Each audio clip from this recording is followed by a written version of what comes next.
basically, we have been discussing today about the drivers for the demand for energy.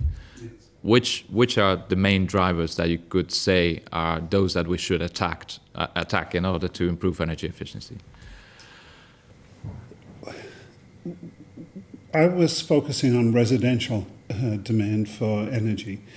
And I think that's very difficult to attack because the demand is diffuse. It's a demand to use energy in the home for many purposes. But they're associated with the structure of the house, with the heating and cooling and what particular appliances the household has. It's a less clear decision, say, than using gasoline to drive. You decide what type of car to buy, and then you have a particular routine that you drive. So the choice of the car is a big, clear choice. You move into a house, it has a type of heating, it has washing machines or whatever. And typically you take them for granted. And so a stimulus that gets you to change your electricity use is hard to find. I think price alone is likely to have less of an effect. A big effect would be energy audits or if you're approached by the electric utility to see if there are ways to enable you to use less electricity or less energy in your house. I think the direct contact, getting your attention and showing you ways to reduce your energy use is likely to be the driver. So it's more complicated and more diffuse than just a higher price of gasoline.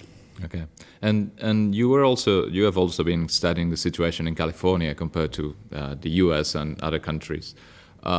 If you were advising the governor of New York or something like that, or the minister of Spain, what would you tell him in order to replicate the Californian experience?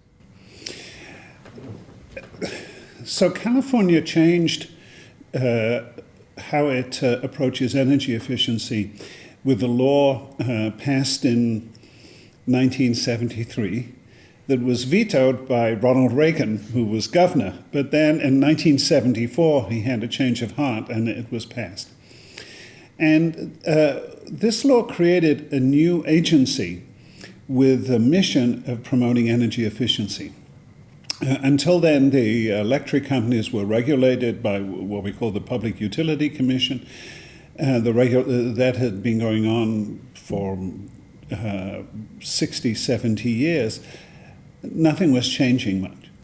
So this was a structural change which created a new actor, a new agency, which had two key powers. It had to approve the construction of any new power plant.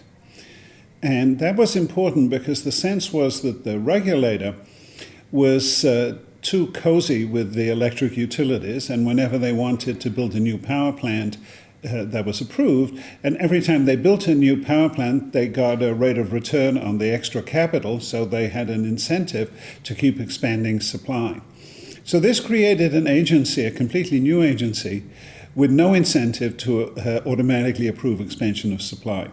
And the other power was this new agency could regulate the efficiency of buildings statewide, because until then this was decided by each city, and could also regulate the efficiency of appliances sold in California. So having a new actor made a big difference. Another important feature was the new agency, maybe by chance at first, reached out to the universities and to physicists and energy researchers in the university for guidance, for example, in analyzing energy loss, energy use and heat loss in buildings, and for guidance in designing building standards. So the new agency was new and therefore not contaminated by past links. It had a different point of view, and it reached out to the academic community to identify what was possible. That was a wonderful mix of ingredients for a successful agency. And it actually hasn't been replicated to the same degree in any other state in America. Okay, thank you very much.